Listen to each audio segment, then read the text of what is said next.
বাঙালির matinee idol Uttam Kumar. সেই উত্তম কুমার সম্পর্কে নানান রকম বিভিন্ন খবর পাওয়া যায়। তিনি যেরকম রিল লাইফে চমকপ্রদ তার অভিনয় করতেন, তার পাশাপাশি রিয়েল লাইফেও তার সদা হাস্য এবং অনেক এমন বিষয় ছিল যেগুলো খুব ফান মোমেন্ট তৈরি করতো। সেরকমই একটি ফান মোমেন্ট আপনাদের সামনে আজকে শেয়ার করছি। আপনারা জানেন যে উত্তম কুমার বাংলা সিনেমার পাশাপাশি বেশ কিছু হিন্দি সিনেমাও করেছেন।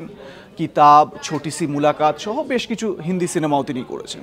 তো সেই সময় কি হয়েছিল, এরকমই একটি সিনেমার প্রমোশনের জন্য তিনি মুম্বাইয়ে গিয়েছিলেন এবং সেই সময় নিজের ছেলেকেও নিয়ে গিয়েছিলেন মুম্বাইয়ে। এবারে মুম্বাইয়ে সারা দিন এই ধরনের বিভিন্ন সিনেমার প্রচার বা প্রমোশনগুলো করার পর তিনি হোটেলে ফিরে আসেন এবং যেই হোটেলে উত্তম কুমার সেই সময় থাকতেন সেই হোটেলের একটি বিশেষ ডিমের পদ রান্না হতো, যেটা উত্তম কুমারের ফেভারিট ছিল। জোড়া ডিম দিয়ে সেই পদটি রান্না হতো। তো তিনি হোটেলে সেই জোড়া ডিম অর্ডার করেন। এবারে তড়িঘড়ি তিনি নিজের যে জোড়া ডিম ছিল সেটা খেয়ে নেন। তারপর যখন তার ছেলে ডিম খেতে যান তখন উত্তম কুমার তার ছেলের পাত থেকে দুটো ডিম তুলে খেয়ে নেন। তখন তিনি বলেন, জোড়া ডিম এত দেরি কেউ করে? এরকমভাবে তো গায়েব হয়ে যাবেই।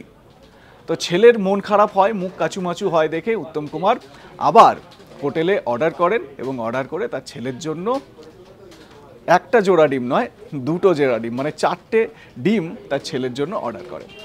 এই ধরনের ইন্টারেস্টিং বিভিন্ন তথ্য জানার জন্য সাবস্ক্রাইব করে নিন আজ তাক বাংলা।